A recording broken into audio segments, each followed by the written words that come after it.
Hello and thanks for staying on LN 24/7. This is Politics Now. My name is Morno Balagbobo.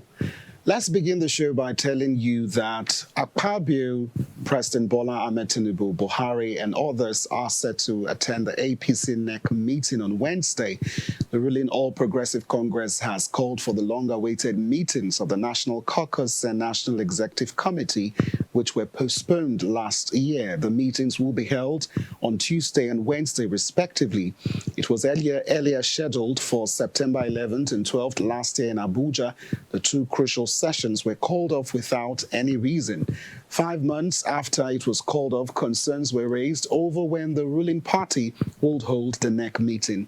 However, a leaked memo from the APC secretariat indicated that the party had secured new dates for the two political gatherings. The memo signed by the secretary of the APC, Ajibola Bashiru, stated that while the National Caucus meeting will take place at the Presidential Villa Banquet Hall on February 25th, the party's national secretariat in Abuja will host the NEC the next day. The crucial sessions of the two statutory organs of the party are expected to be chaired by President Bola Tinubu and would also have Vice President Kashim Shettima and former President Muhammadu Buhari in attendance.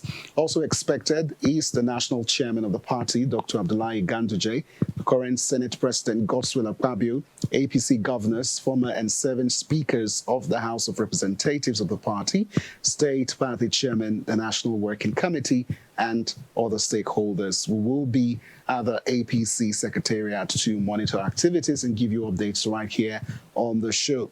Well, today we'll focus on the outcome of the Osun local government election. Here is a running of our talking points. We'll go through the legal controversy still persisting over the conduct of the poll. We'll also talk about PDP's massive win, what that means, what is expected, and of course, resolving the political impacts. Our guest today on the show is the Commissioner for Osun State for Information and Public Enlightenment, Kolapo Alimi.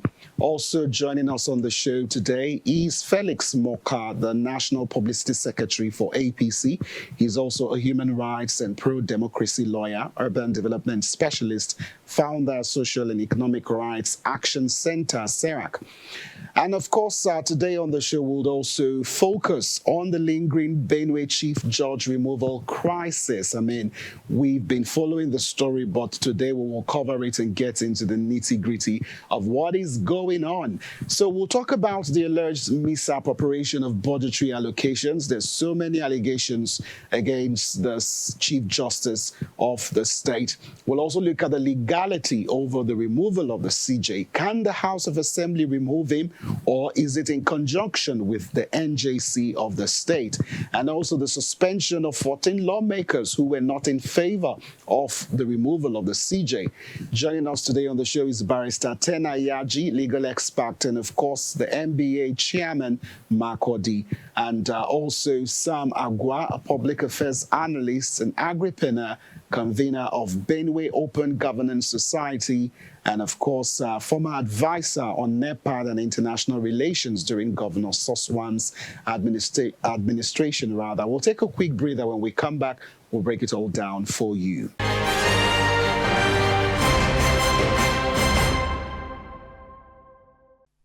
All right, so let's start with our first conversation today. The Osun local government election finally happened.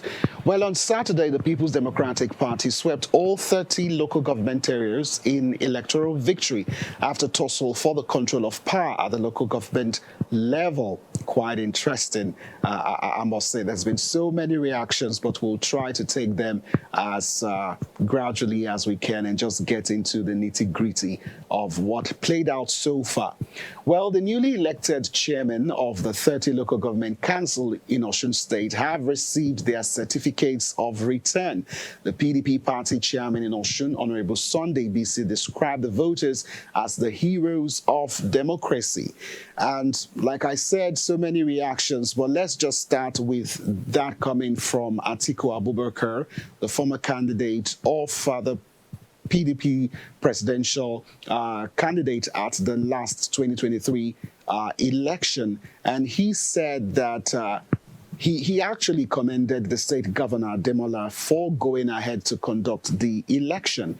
The People's Democratic Party Governors Forum has also weighed in a statement signed by its Director General, Emmanuel Agbo, and just had a lot of things to say concerning the poll. He urged Governor Adeleke to ensure that the newly elected local government chairmen and councillors embrace inclusivity and work towards sustaining peace in the state. Now, on the other side of the divide, there's not too much excitement as the polls witnessed low voter turnout.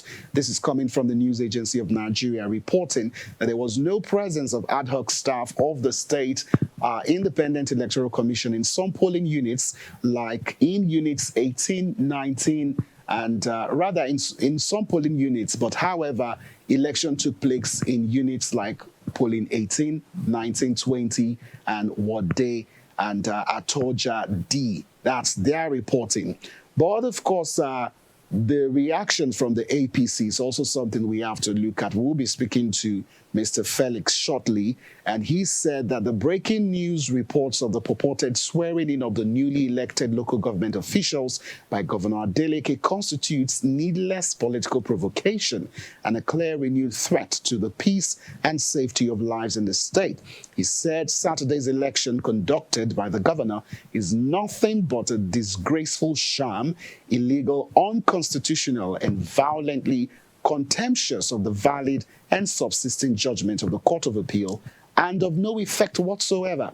He said the exercise was a reckless waste of public funds and an irresponsible incitement to further violence in an already volatile atmosphere in the state. He says in keeping with the rule of law, it is the expectation that the federal government will make federal allocation for local governments available only to democratically elected and judicially certified local government officials in the state. Recall, this was something that we thought would happen in Rivers State, but the federal government did nothing and instead guaranteed payment to the local government in Rivers State. But will that be the case in Osun State? Only time will tell.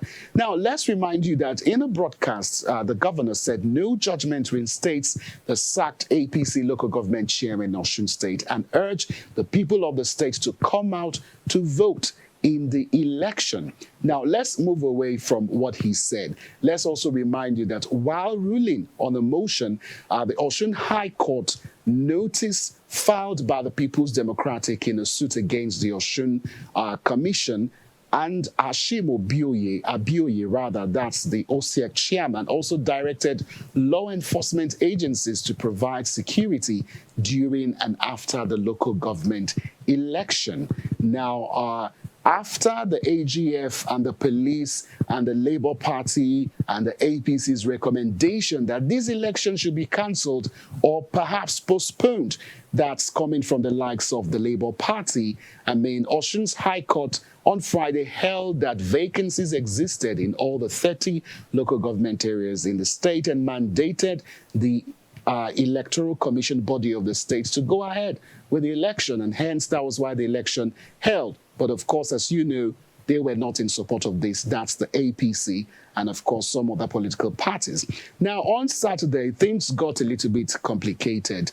You know, the Electoral Commission body of the state, claimed that operatives of the Nigerian police force arrested some staff of the commission who were on election duty in the state. So was that the explanation from the News Agency of Nigeria saying that some electoral body agents were not present at some polling stations? But that did not stop the electoral body from announcing the results late on Sunday. So here are some key questions before we begin the conversation.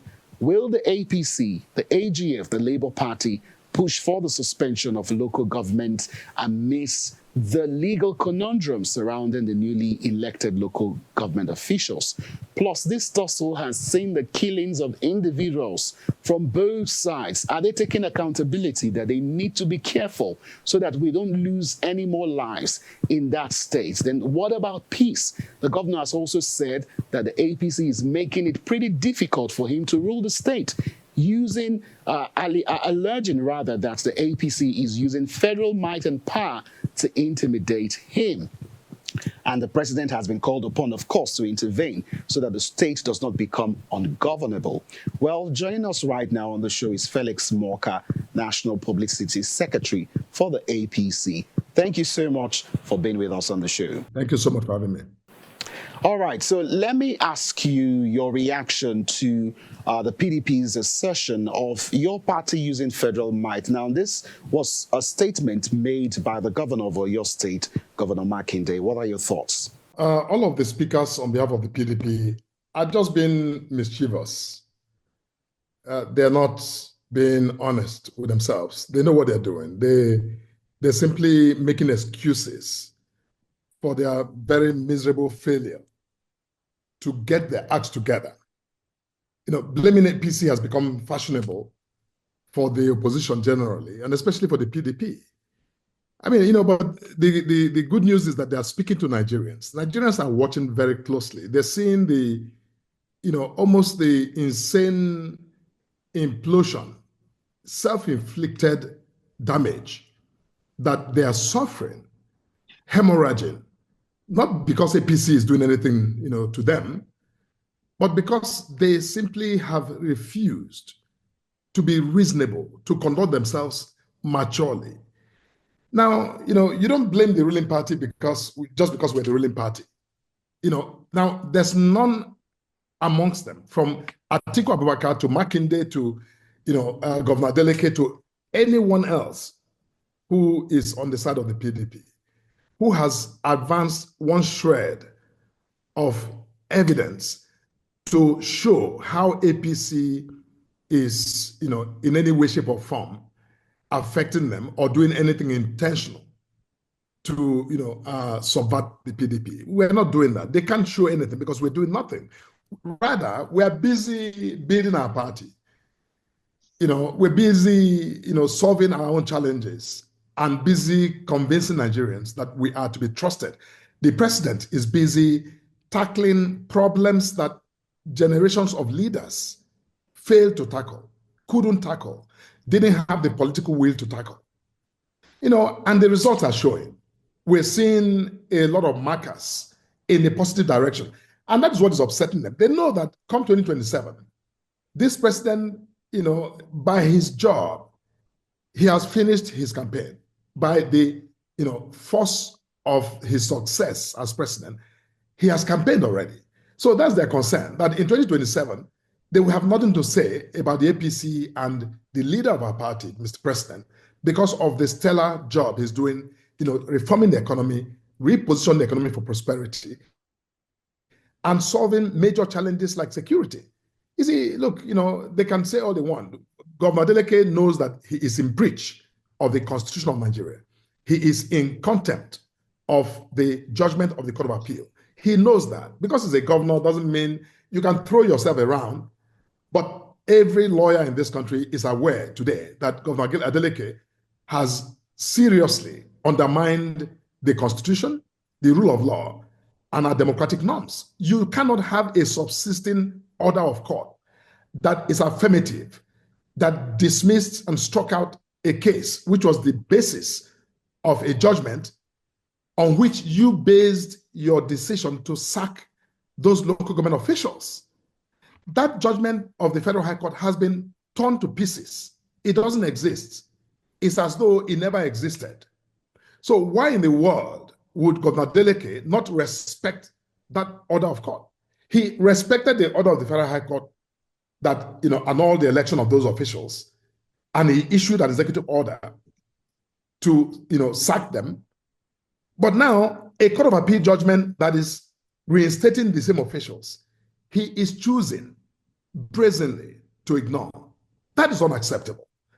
In my statement, I said so, that Governor Adeleke was in breach of his oath of office. And he is in breach of his oath of office. So he may run around and dance all he wants, thinking because he's governor today, he's above the law, but he's not above the law.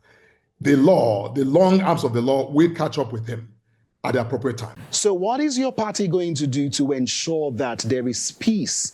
Because we don't want to see a situation whereby people are losing their lives for no justified reason at all. It doesn't really make sense. And I'm sure that your party is going to try one way or the other to see to it that these elected local government chairmen by the PDP do not actually sit in their offices in the local government area? To participate in the local government election. The local government election that Governor Adeleke conducted was a sham. He had no authority. You see, lawyers will say that you can't put something on nothing and expect it to stay there. It will collapse. The local government election that was conducted in breach and in disrespect, of a valid subsisting judgment of the Court of Appeal in the matter. So Governor Adeleke cannot oust the authority of the courts granted by the Constitution of the Federal Republic. So he can conduct a charade of an election and by himself and for himself and with himself and expect that that is going to be binding. It won't be binding on anybody. The fact of the matter is that the judicial system may be slow, but ultimately it will do, it will exercise its authority granted by the Constitution of the Federal Republic. Now, let me say this, talking about the need for peace. Yes, we regret that people died, and we know how it happened. These chairmen and the councillors were reinstated. They, made to go take, and resume their work as they should, based on the order of court. And, Governor Adeleke unleashed his, thoughts and his violence on them and ended up, with the casualties you mentioned. We regret that very much, and that shouldn't have happened. And it's disappointing that Governor Adeleke, who is the governor, who ought to be the chief security officer of the state, will condone and even, unleash forces on his own people.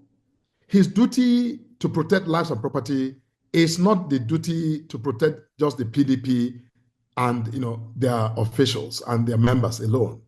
His duty also extends to the protection of every citizen, including, members of the APC, including officials, elected officials, especially of the APC.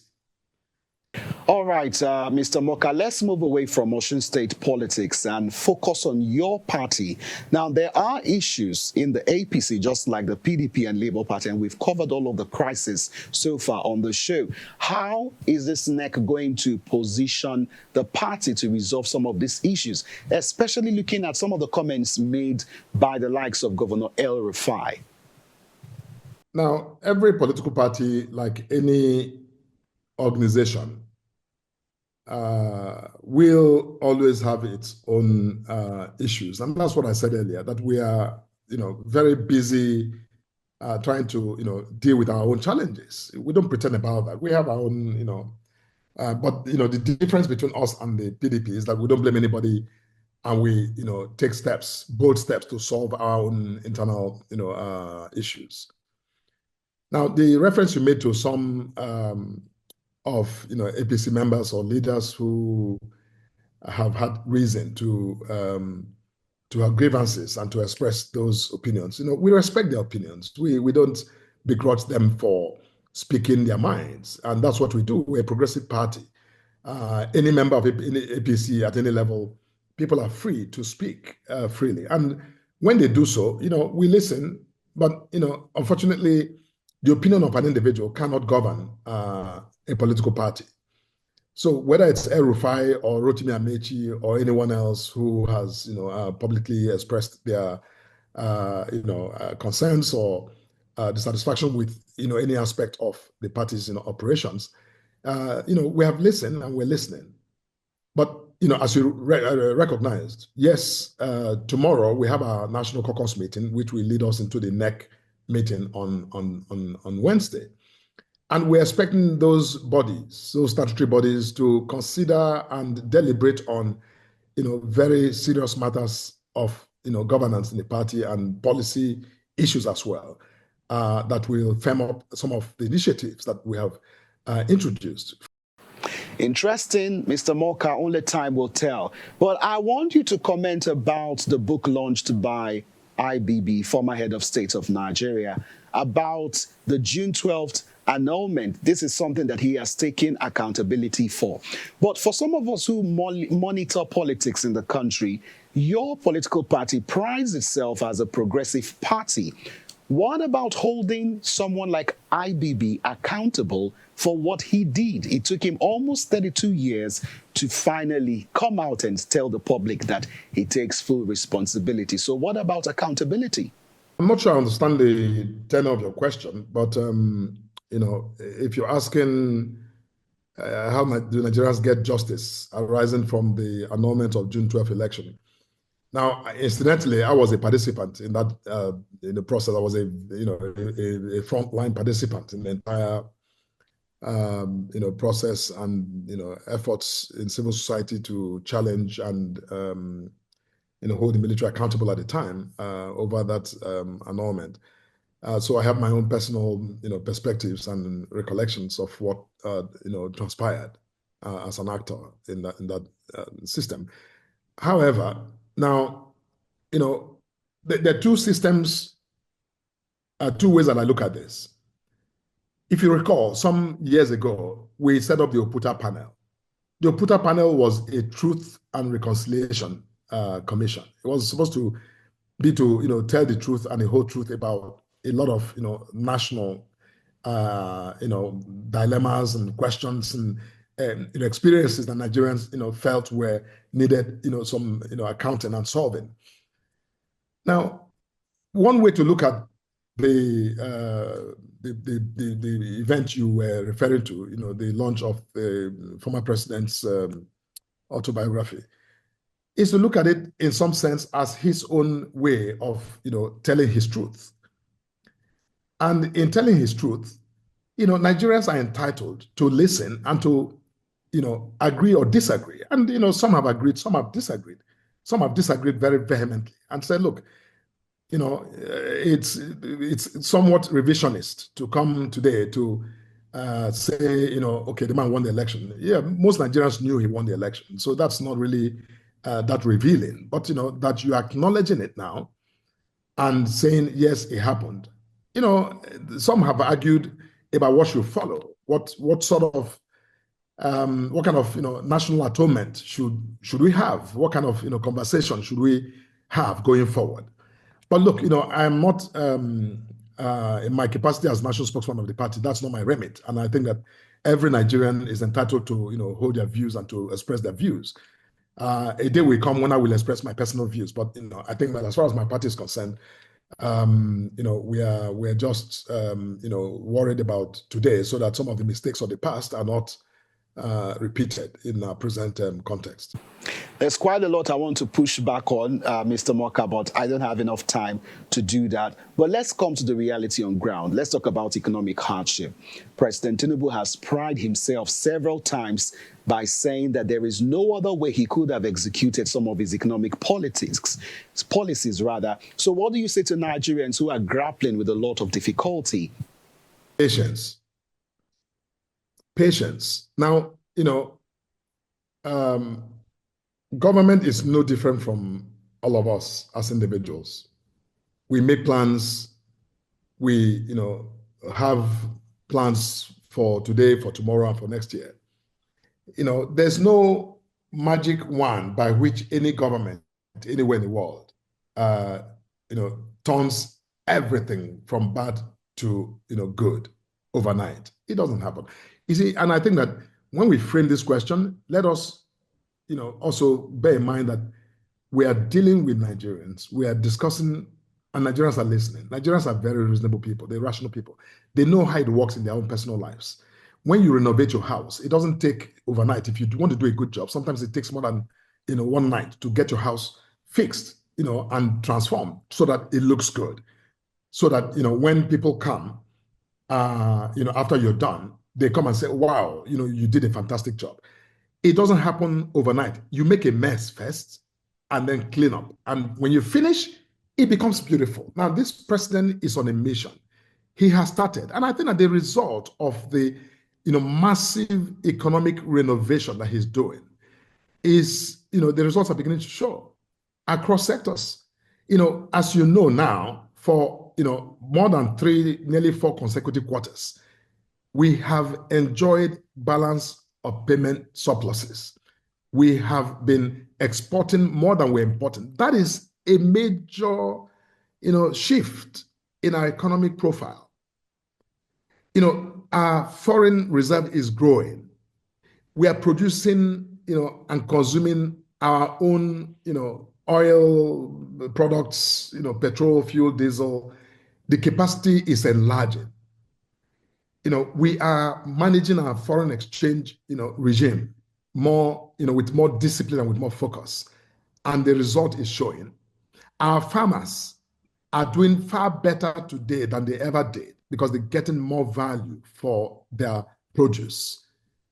You see, let me say this. I'm not an economist, but I know enough. I've done enough in that sector to have some basic understanding of economics. And when an economy is depressed, as we witnessed, coming through the years, the people who really bear the brunt are those who are on fixed wages. Now, Nigerians who are in the creative sector, who are producing, things of growing food and, selling their, farm produce or engaged in other productive, sectors, they are not doing that badly. But of course, when you're on a fixed wage and you're dealing with inflation that is eating up your purchasing power, of course, it bites hard. But that is also because we have this surplus of labor in the market. There's more labor available to employers than they need. But as the economy is growing, more productivity is coming, more employment and a mopping up of the labor force will happen, wage will become more competitive. You see, all of these things are happening simultaneously. So my appeal to Nigerians is to continue to bear with this president, because what he's doing is not just for today or tomorrow. It's to reposition our country for the future, to assure the prosperity of our country down the road. Because, other presidents chose to kick the can of, reform, this difficult effort that this president has embarked upon, to kick the can down the road to the next president. They just governed by phantom economics. But we were close to the brink where we were spending nearly 70% of all of our revenue paying subsidy bills and, servicing our debt. Nigeria had no money to do anything else.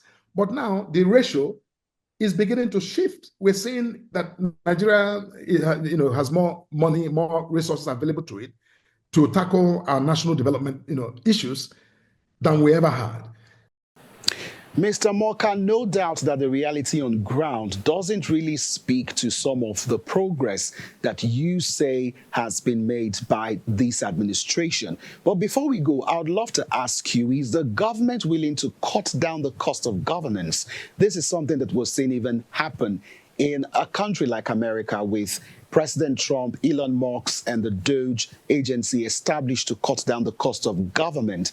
And I also want to know from you, is this administration willing to firm the fight against corruption? Because if you are saying Nigerians should be patient, what is the government doing in return? Look, I think that is work in progress. This president has announced, quite a slew of initiatives and, policy decisions and cutbacks that is aimed at, tightening the, expenditure of government. But, we also must realize that our country is a huge one. We're talking nearly 300 million people.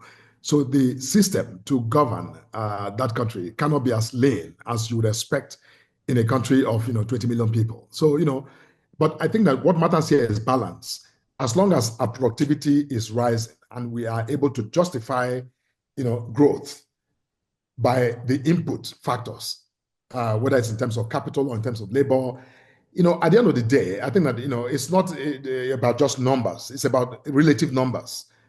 How much are we spending or spending to, run government in relation to the, benefits that, all of that effort is bringing. For instance, people still talk about the president traveling.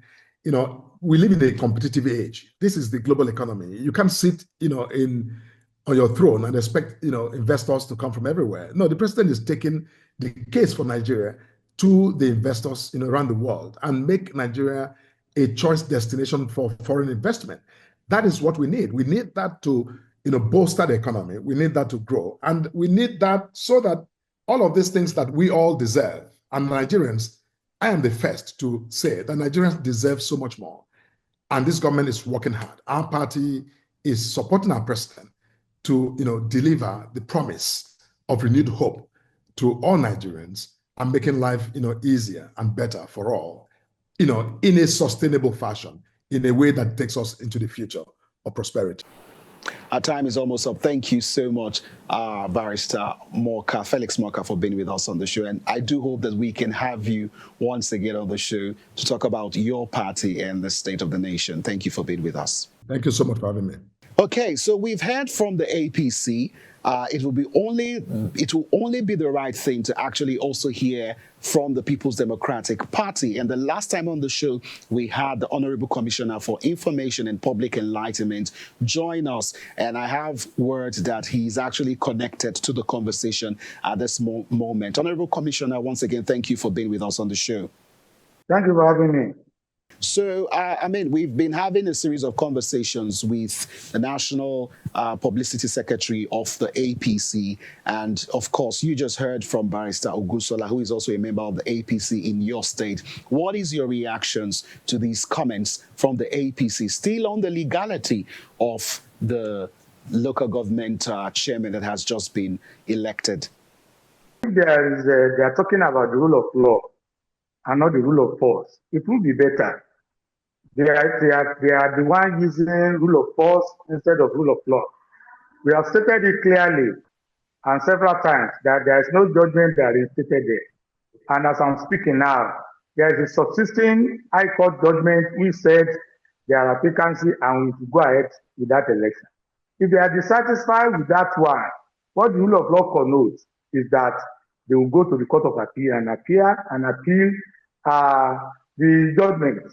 I don't know where the own rule of law come into play. And when you look at the genesis of all these things, it was Governor Itola that is causing all this problem. He had the ample opportunity of conducting local government elections. He got to power in 2018. In 2019, he did not conduct local elections. 2020, he did not conduct local government elections. 2021, he did not. In 2022, after losing the election, he now remember that he wants to conduct an election. But the required notice to be given supposed to be 360 days.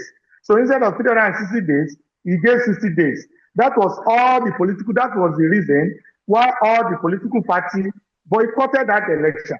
And that was the reason why that election, on the ballot paper, they put yes or no. Are you getting it now? So there are two political parties that went to court. The PDP went to court, Federal High Court. APP, Action People Party, also approached the Federal High Court. The Court of Appeal in the two judgments, one given for the PDP on 25th November 2022, another one given for the APP on 30th November 2022. The two of them annulled the election. And the two cases are separate. So what they did was that they abandoned the judgment obtained by the APP because there was no way they could force it. Though they filed an appeal.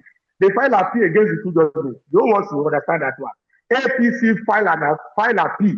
It filed separate appeal against the two judgments. Now, on getting to the Court of Appeal, they discovered that there was no way they could proceed with the appeal against the judgment obtained by the APC. But they saw a loophole in the one judgment obtained by the PDP because the PDP had rushed to the court before the notice was actually published. So they abandoned that appeal, and that appeal was struck out by the Court of Appeal on January 13th. What is the implication of that one? It means that judgment still succeeds. It binds all authority. It binds them. They cannot run away and dodge it. The one they now went to, it was struck out on preliminary objection on the ground that the PDP has rushed to court, and the originating summons was incompetent. The court did not get to the merit of it. So as we are talking now, there is a subsisting Federal High Court judgment which has been affirmed by the Court of Appeal against that election. They can't run away from it. And when you look at the advice of Benue CJ, the Honorable Attorney General of the Federation, he does that.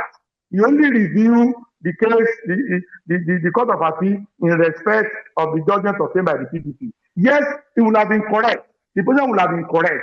Had it been, there is no another subsisting judgment obtained by the PDP, which has been affirmed by the Court of Appeal. And so, whatever jamboree they are doing, is just mere jamboree. We have not stated to the whole world that, assuming without considering, that they even have another to be enforced. They should not resort to self-help. Our law above set A. They are using the federal might, they are using military, they are using police force, they are using DSS to boggle our local government. Even though the local government staffs, they are not in the office. They are pocketed the office because of this problem. They are looting the local government properties, they are destroying the local government properties, and I want to assure them that at the appropriate time they will answer for all these atrocities. Quickly, I want to ask you, because we don't have enough time, are you prepared for a scenario where federal government funds are withheld from those that your party has elected? I tell you, we are not in the banana republic. I want to state it categorically clear that our president, Asiwaju Bola Ahmed Tinubu, who also suffered this kind of thing, will not let all this kind of situation change his administration. The people that are giving him this advice will mislead him. If they do it, we use rule of law to shame them. We know that's their plan. They wanted to declare state of emergency. We use patience and intellectual to shame them.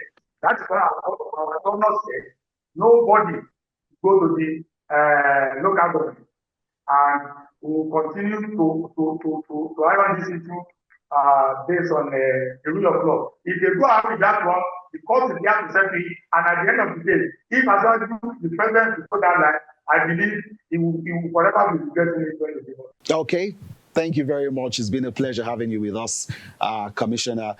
Thank you for having me. Thank you very much. We'll take a quick break at this time, and then when we come back, we'll move into another hot button issue in Benue State. To stay with us. What makes the political system what it is today? What are the recurring issues? Order. The tussle for power. An extremely problematic area. The tension. The instability of the system. Join Ellen 24/7 as we take you inside the local and international political arena in the world of politics. Apologize for saying that I was corrupt. I'm not here to call out his lies. Everybody knows he's a liar. Watch politics now on Ellen 24/7. Don't miss Politics Now on Ellen 24/7.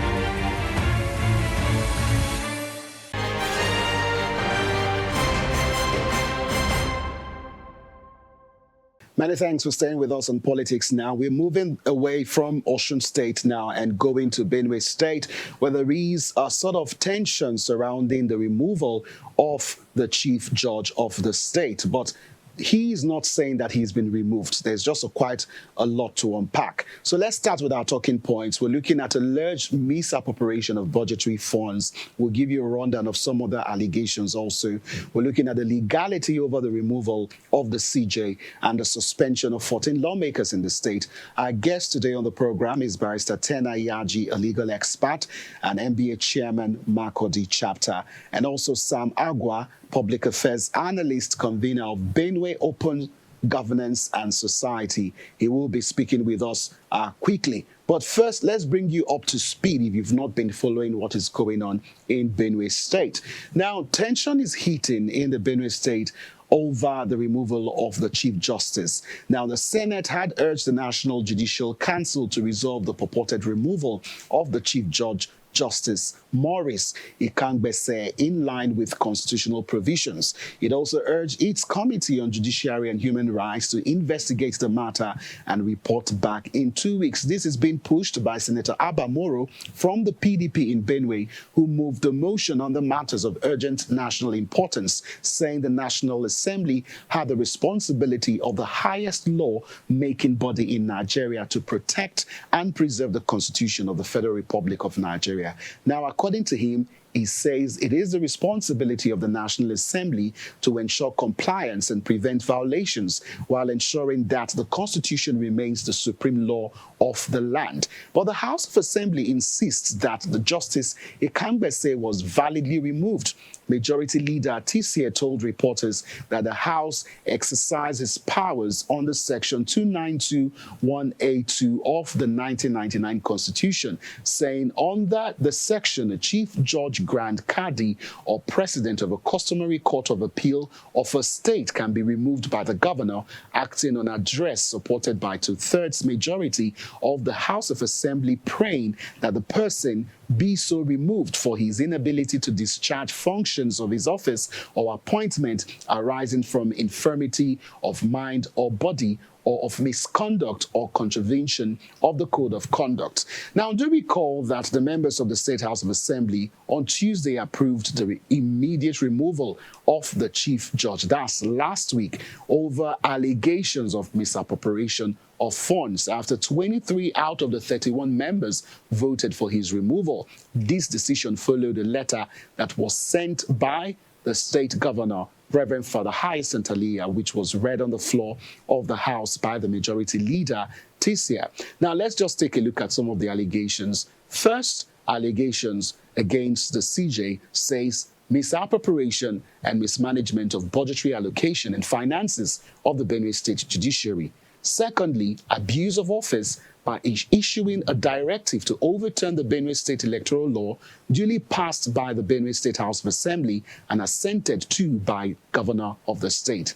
Thirdly, engaging with politicians and political office holders for favorable judicial outcomes, indirect participation, and incitement of industrial actions against the state executive, acts of bribery and corruption. And then finally, undue favoritism and their insistence on cronies holding unmerited judicial positions. And these are the basis for the governor, to forthwith, necessitate the removal of the Honorable Justice Morris as the Chief Justice of the state in line with the law, while directing the forwarding of the complaint to the National Judicial Council to carry out an honest, independent, hitch-free, transparent, and diligent investigations. Now, for many of us who look at this situation, why not wait for the NJC to do the needful before the removal? Now, the Speaker of the House actually asked the Clerk of the House to divide the House, during which 23 members voted for removal and the remaining 13 refused to vote for the removal of the state. And the action of the House members did not sit well with those 13 lawmakers, as they were suspended by the House for indulging in what the Speaker termed dishonorable actions capable of casting aspersions and causing acrimony in the House.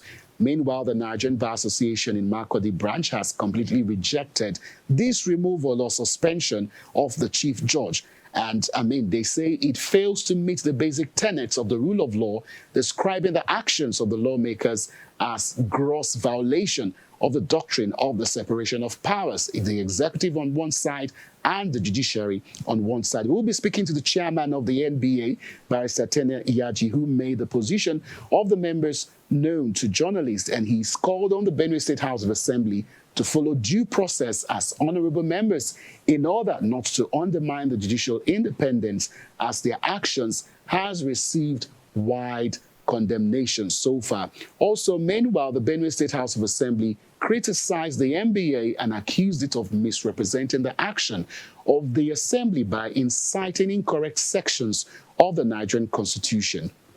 So, our guests are joining us right away. But before we come to Barrister Tena, our second guest, who is the convener of the Benue Open Governance Society, has advised the governor to consult deeper and to take appropriate actions, accepting resolutions otherwise. And he has also advised that the chief judge go through the investigation of the NJC, which shall make appropriate recommendations afterwards, saying the chief judge should honorably step aside.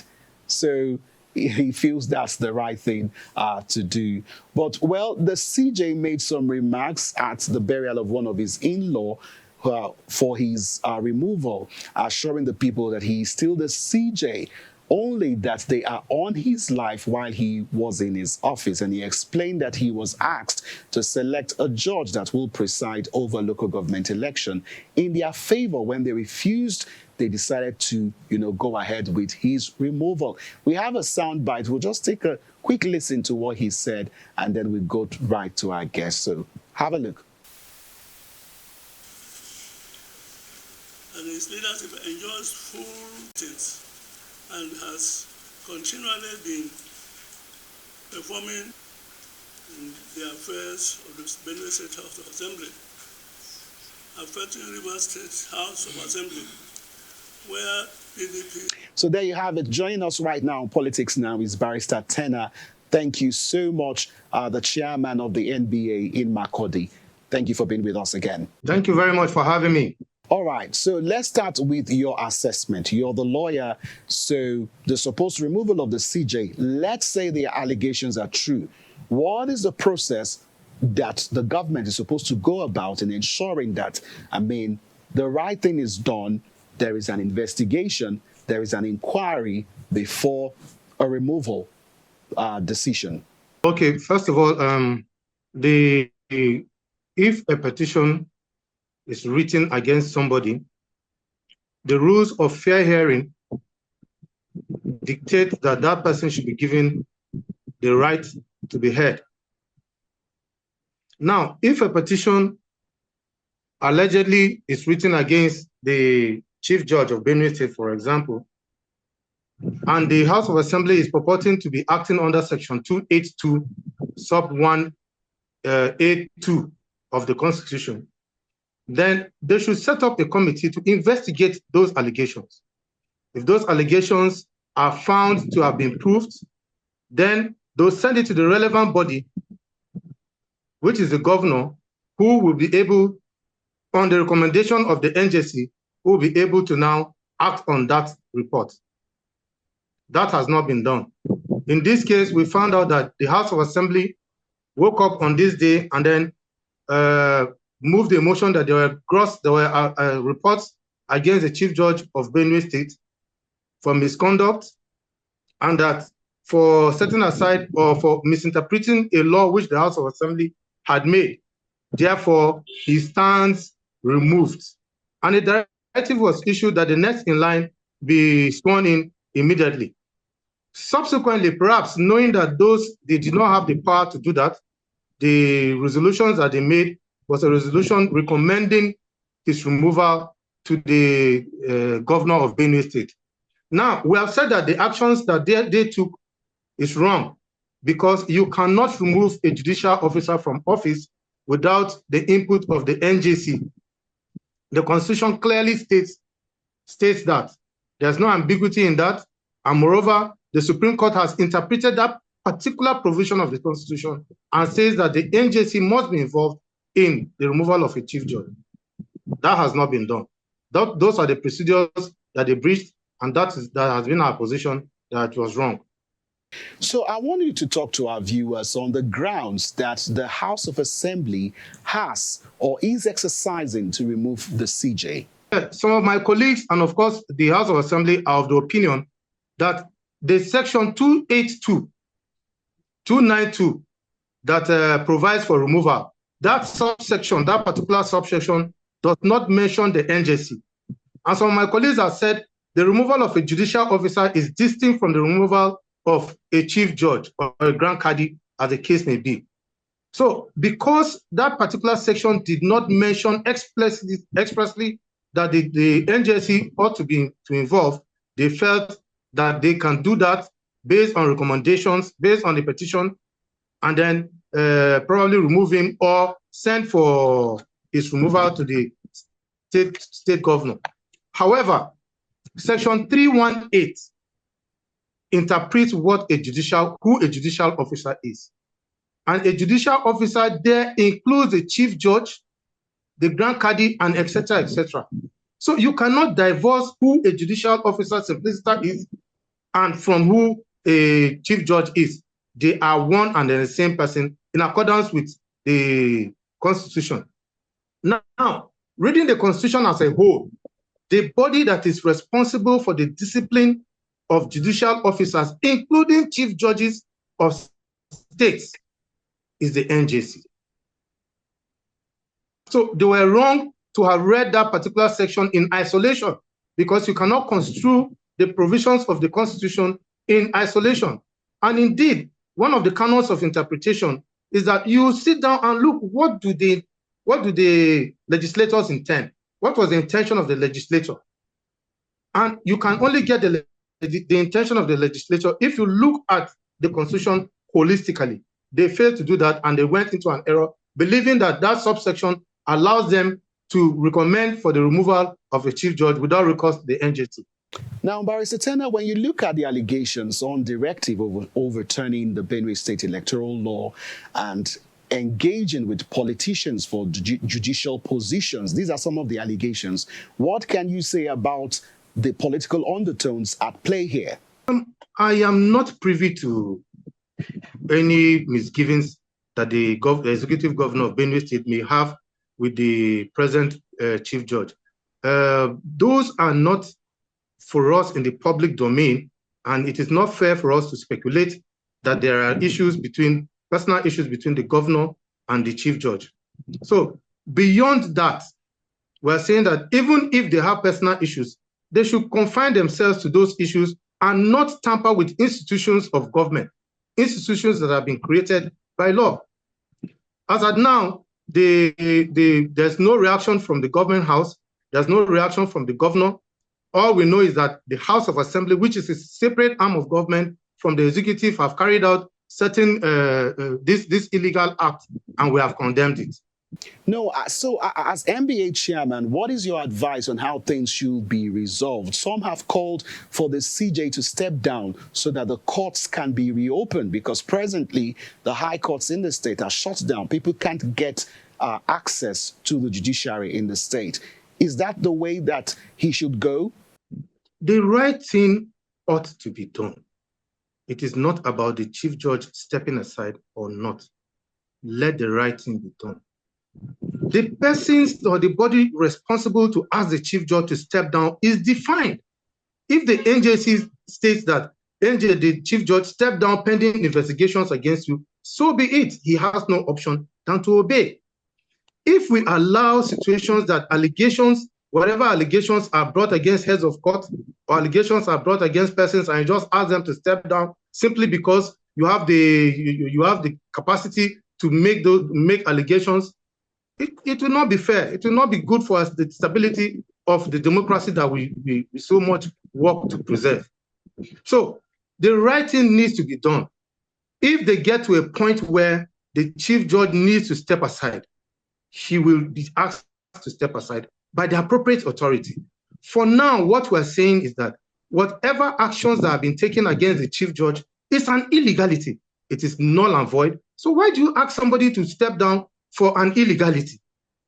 We're not looking at the merits or demerits of the allegations against him.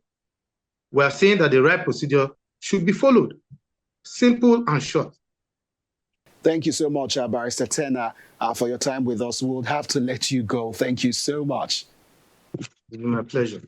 We have word that Mr. Sam Agua is with us. So let me just go straight to Mr. Sam. Thank you so much for being with us on the show today. Yeah, I appreciate you.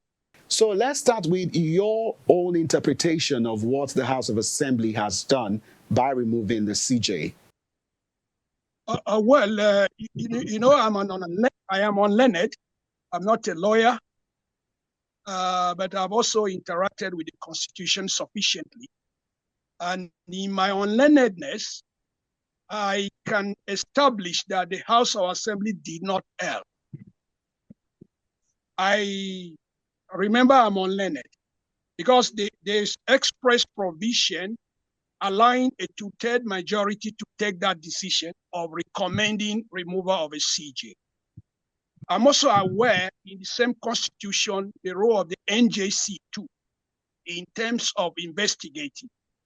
Now, when you look at this, in fact, there's also the aspect of the code of conduct. But if you look at it critically, the House of Assembly has no powers to investigate a CJ. It is the NJC, but they have powers to recommend based on ABCD. So for me, I wouldn't dive into what is not my turf, trying to explain constitution or constitutionality, since I don't know. But my lay understanding does not throw away the fact that anybody saying the House acted in error. The way I read it doesn't look to me in error.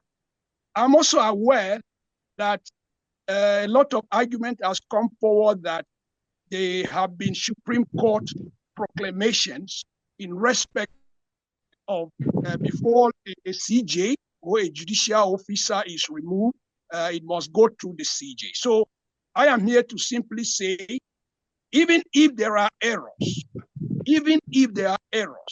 on the side of Parliament or on the side of whoever, at least there is no error on the side of the NJC looking into the petition so that it can be resolved quickly and let the CJ come back, or if he is freed of the allegation, or the right punishment method. So I stand with the House on all fronts, but if on the front of their action being unconstitutional, if it's established, I do not stand with it. However, I'm happy the same House recommended the NJC to try the petition or the allegations against the CJ. Okay, Mr. Sam, good to know that you're still with us. So what is your reaction to the suspension of the lawmakers who opposed the decision of the majority in the House of Assembly? They, based on their House rules, from what we've known, it's very clear that when you take a decision on the floor of the House, you don't go back to speak against the decision or to create some mutiny or some group. So what is happening is, we understood there was a count. I watched the video too myself. And the count, some persons that counted in favor of recommending removal of CJ went back and decided to say, no, we are no longer part of this. And the House took an action against them. It's not in my purview to know if they didn't follow the right processes or not. What is in my purview to know is if indeed they conducted themselves in this way after agreeing to the removal, and they have gone back to throw statements and do press conferences that will injure the institution of the legislature, then, of course, that is a correct way to punish them. Now, also, what do you make of the fact that the High Court in the state is shut down? People can't get their cases to court. What is the way forward since you're with the House of Assembly? I would rather talk about the way forward straight away, because already people that have their cases to be resolved will keep suffering. Very unfortunate, because I know some people, their offenses are bailable. They are not things that should take so long. I think my advice simply is to try to find, go around some ADR, an alternative dispute resolution mechanism needs to be told. The fact that the separation of powers is clear, it shouldn't stop the fact that the heads of the legislature, the executive, and the judiciary can have some meetings, call them informal meetings or so. Because the impression given around this is not turning too well. So for me, the best thing is these guys should lock up themselves in some room and try to see if they can talk. The other solution quickly is the fact that if there's a way NJC can do an accelerated hearing around the petitions, that could also be some way around. So I am simply saying we don't need to have what we are having. And now that NJC has come in, I look forward to them trying to trash out this matter as quickly as possible. Mr. Sam Agua, thank you so much for sharing your thoughts with us on politics now. Unfortunately, our time is up. Thank you for being with us. My pleasure. Thank you so much. And that's the much that we can take on the show today. Thank you so much for staying with us. I will be following the activities of the APC NEC meeting and hopefully give you updates right here on Politics Now on Wednesday. Thank you so much for watching. Once again, my name is Morno Balagbobo.